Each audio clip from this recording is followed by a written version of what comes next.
Hello and welcome back to the Doctor Who Marathon. I'm your host McEdam, and today we're going to be talking about the novel The Crawling Terror, written by Mike Tucker. Mike Tucker, as you might know, has a history of Doctor Who. I can't remember if we've talked about him before. I think we might have talked to him before in one of the quick read novels. But essentially, he was a guy who actually worked on the special effects of Doctor Who. In fact, he was one of the first people to work on both the classic series, starting with the story, I believe Battlefield was his first story that he worked on. And he also worked on some of the props, some of the effects on the revived era of Doctor Who.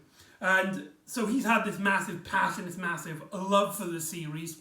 He's also as well written a few novels, mainly known for his Seventh Doctor, Virgin New Adventure novels. But I think he's tackled quick read as well, which we might have talked about. I cannot remember.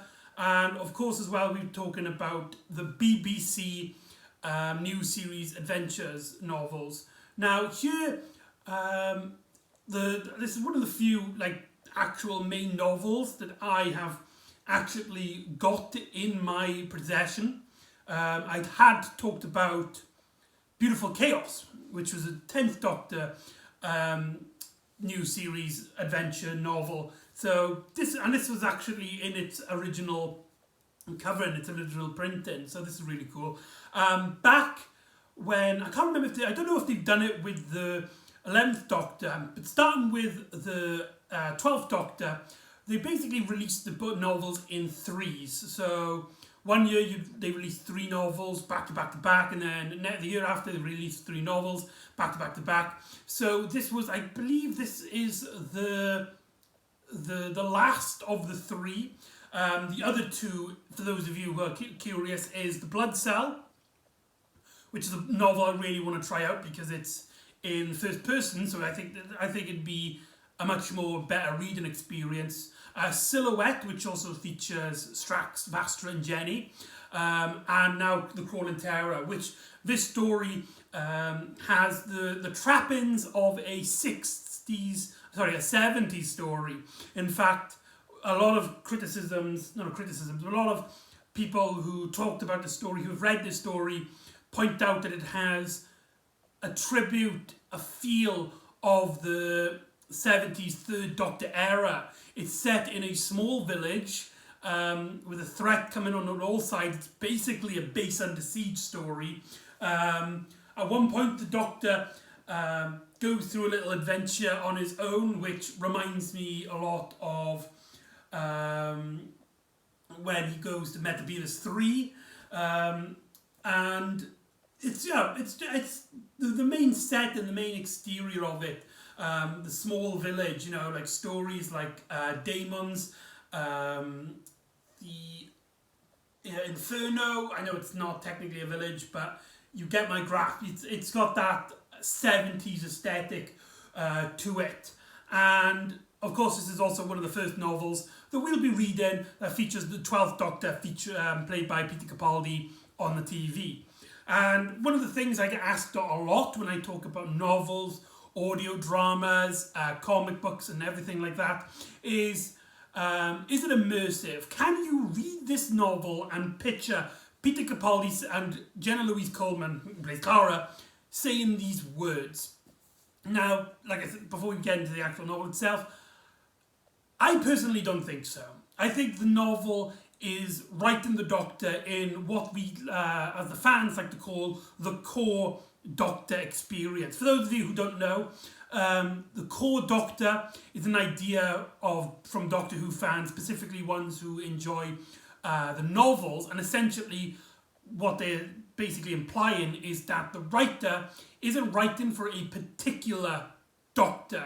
They basically get the idea that combines all the Doctors together. There's something that every Doctor must have: that kindness, that compassion, that the quirkiness, but also to be serious in certain moments when he needs to. Essentially, the basic idea of the Doctor that all Doctors must carry on. Writers sometimes write the Doctor in that format, whether it was due to them being unfamiliar with the incarnation they are tackling with, Most likely with this story was actually probably most likely written during the same time Series 8, the series in which Peter Capaldi debuted, was also currently in production. So the reason why you probably don't get a good feel of the 12th Doctor in here, though there are some of his quirks, like his hatred of soldiers, which plays into a much later part into the narrative. When I say play into, what I mean is it gets mentioned. And his attack eyebrows, which is something that was right off the bat going to be one of his quirks from his cameo in Day of the Doctor.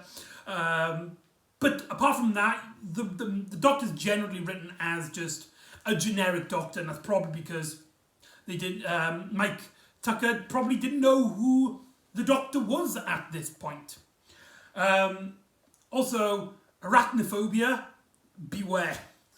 Because this story, of course, deals with giant insects, giant monsters, which, of course, has similarities to the third Doctor's final story, Planet of the Spiders.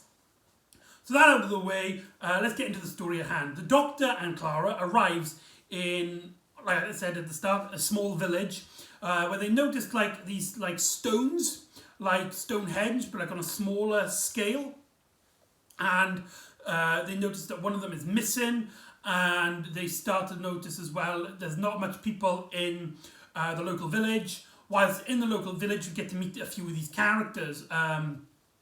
Gabby, if I remember her name right, she and her daughter, they discover a giant insect, a mosquito, but it's like ginormous, as in like unnaturally ginormous. And throughout the day, people are basically experiencing strange phenomenon of giant insects. In fact, one of the tunnels that leads out of the village has a massive giant spider seemingly hunting its prey and keeping people inside the village. In fact, one of the kick-starting events of the story is actually the death of one of the villagers who got drunk on one night from the bar, went to walk home, got caught in the webs, and was fed upon by a giant, enormous spider.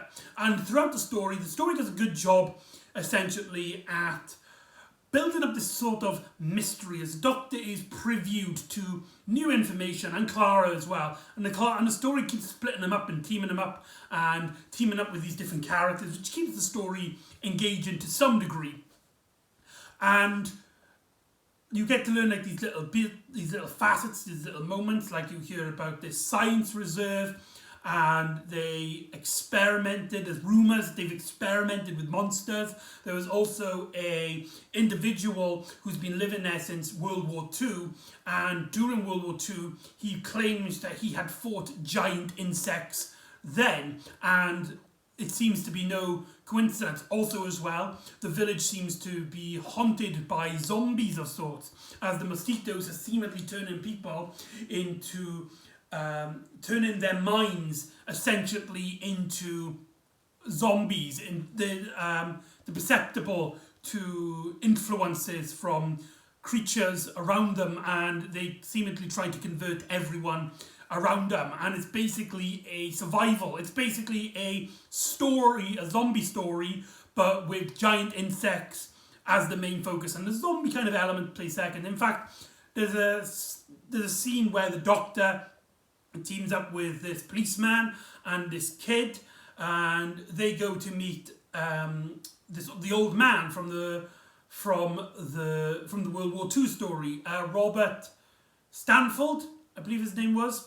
And that scene where they're trying to border each other up and the military's up at the distance reminds me a lot of Night of the Living Dead. Yeah, you get these kind of remnants with it. And we also have then Clara, who teams up with a local vet who of course gets to learn from Gabby. I believe that the vet is called Angela. And she basically is fascinated by the fact that there's these giant mosquitoes, and she tries to get scientific information about it, and she teams up with Clara throughout most of the story.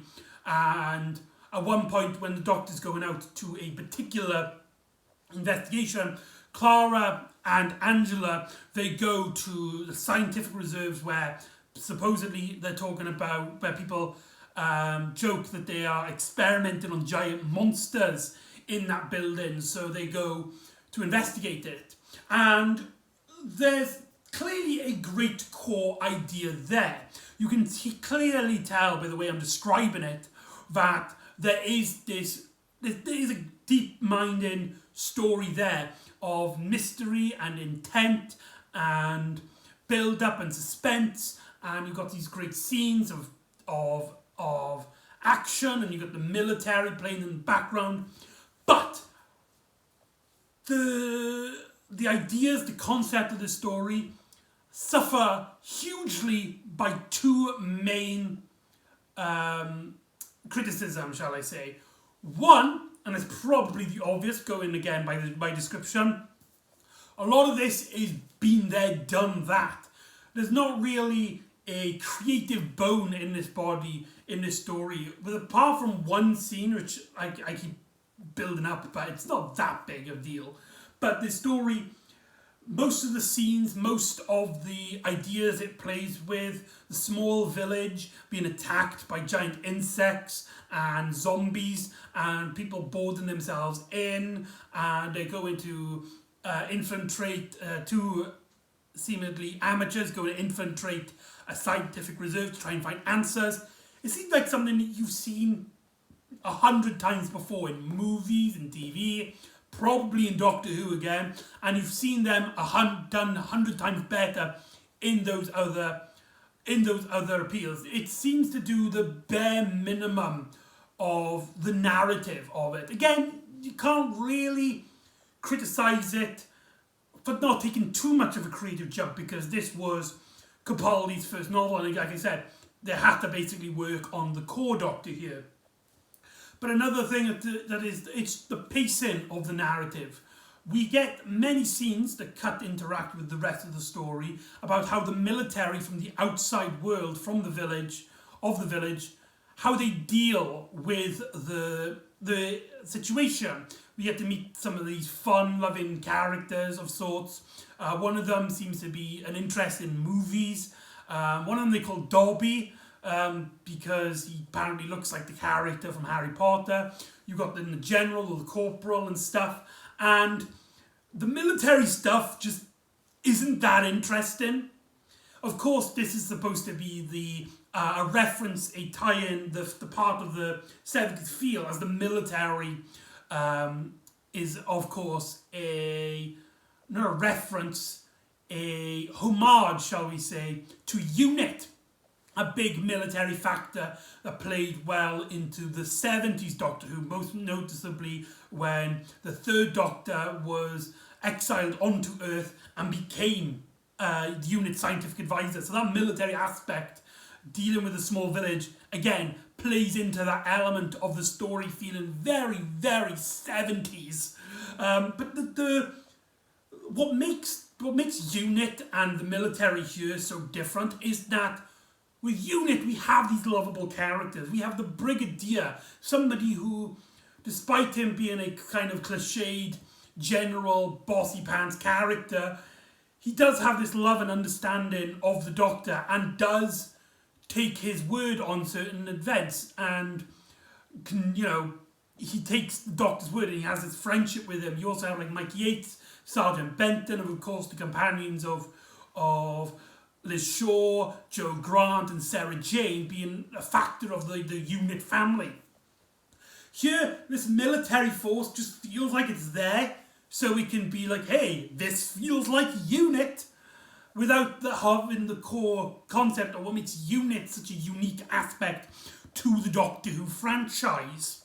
And so the scenes in which it cuts on, and it does it quite a lot, where you have a scene and it builds up the tension and the stakes, and then of course it does the back of the branch storytelling, and we then cut to the soldiers and certain aspects of them, mainly them trying to get into the village and viewing certain events from the outside. That scene I talked about earlier, when the Doctor and a group of people are trying to barricade themselves in a house whilst there's forces from all sides. They were saved by a military sniper shooting some of the insects down.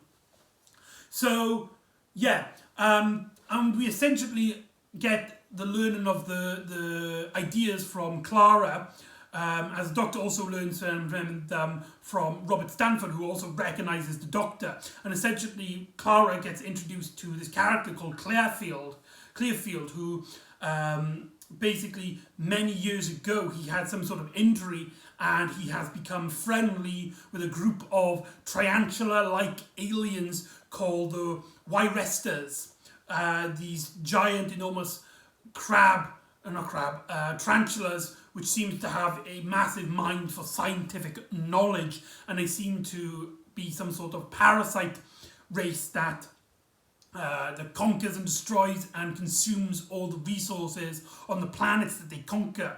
And essentially they've used these stone circles, these teleporting system, which only activates a certain time of the year in a few decades, to basically activate this portal so that the Wyresters can come to Earth and vice versa.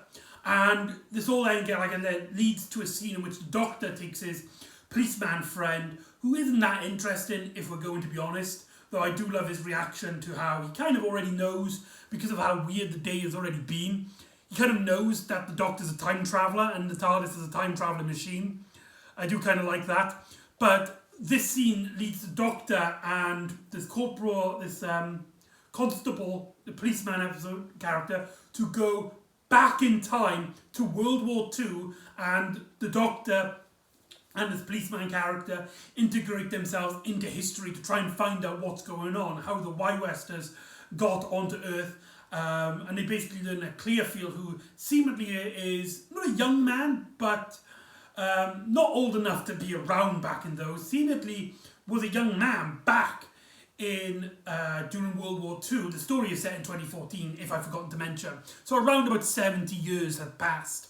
And so we get these scenes where Clearfield is explaining his backstory to Clara and Angela, and the Doctor's basically learning firsthand through the concept of the time travelling of what happened during World War II, and these giant insects that left nobody but Robert and Clearfield alive during these events. The World War II stuff is a really interesting aspect of the story, and everybody who talks about this story always brings up that their favourite moment is when the Doctor goes back in time, because it feels much more refreshing. The descriptions of things become much more dynamic as well, in my opinion, and you do get a really great feel of the World War II aesthetic, whilst the 2014 Village kind of comes off as pretty bland, if I'm going to be honest. But yeah, there is a great plotting of both Clara and Angela learning, whilst the Doctor and this constable character learning as well in the past. It leaves some really great dynamics in the narrative flow. And we get then this, we basically learn that because of the events of World War II, where part of the teleporting system, these stone circles, was destroyed partially, they have a new plan in the modern day in 2014, and essentially they were going to transplant Clara's brain into the Wyresters' body, but seemingly fail. Now, I'm going to leave it like that. I don't really give it much into much of the plot line, but just to say, the Doctor and Clara, of course, win the day and they free the day and all that. And so the narrative takes a really great interesting turn through the second half, or should I say the third half of the story, where the Doctor learns a lot more about Wyresters. Clara gets to learn more about Wyresters' culture and their ideologies, and she befriends two of them. One of the main Wyresters that teams up with Clearfield, Gerborn. Some of his scenes remind me of The Brain of Morbius, where he seemingly talks to this mad scientist to try and transplant his brain into a body, and the scientist is also trying to create new bodies for his seemingly master, but he's also has this scientific ambition about it. Very brain of Morbius. Again, a lot of this stuff has been done before, has been done to death. And that's why this story has a lot of, I'm really struggling to find interesting things to say about this story, because most of it has been done before. It has been told before. And it's done, like, that aspect of the Y-Westers controlling the scientists to try and create the bodies, and he tries to transplant. It's very similar to Brain of Morbius, the giant spiders, planet of spiders, being attacked by a small village, like demons or the Silurians. Just so many ideas here that have been done to death, and I feel like the reason why this story gets so overlooked is because it doesn't really offer much new to the narrative. Like I said, the Doctor is written. There's nothing really I can go into detail about the Doctor in the story. He's not as grumpy and he's not as bombastic as he is his television counterpart. Like I said, the way they've written the 12th Doctor is more in line with the core Doctor concept rather than how Peter Capaldi portrays him. Clara, who has the benefit of her having not a character per se, but she had appeared in the previous series. She's a little bit more fleshed out. You can picture Clara saying these words, especially when Clara is baffled by stuff. General Louise Coleman has a really, not a unique, but a very distinctive way of when she's surprised, when she's got her eyes wide and she's got that kind of cheeky grin, shall we say, and she's kind of, or what? She's kind of surprised like that. So the story, I feel like, captures her very well in that regard, but her character per se is much more in line with her in Series 7 in that she has very little of it. So yeah, this novel doesn't really have much to offer per se, and I must be honest, this novel kind of kicked my ass. For those of you who don't know, I suffer from dyslexia, a disorder where you struggle with reading and writing, and when I'm doing these marathons, I have found that it's been very helpful with my reading and with my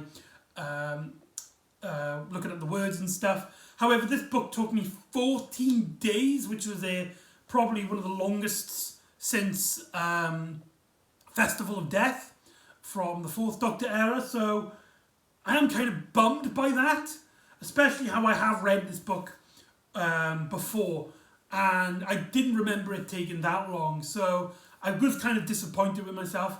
I did feel myself kind of phasing out of the narrative. It was just, there's nothing really unique to it. I do feel like, though, some people will enjoy it. It's got that classic aesthetic to it.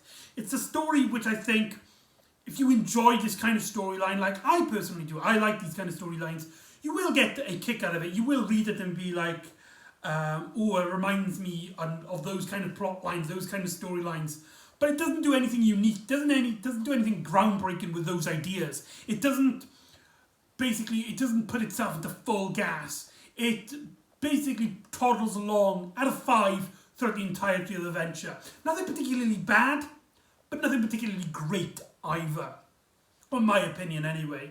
The new characters, with the exception of Clearfield, who has this kind of Phantom of the Opera, Solomon aesthetic, where he works with the Y-Westers, but he has a scientific passion about it. Apart from really him, none of the new characters are interesting. Like I said, the military aspects just completely stop the enjoyment for me anyway, just full on, because they're just not that interesting.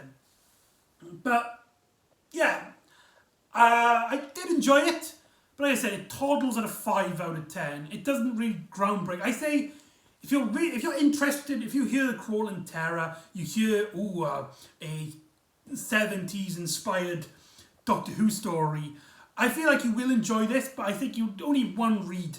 I don't think you will want to go back to it anytime soon.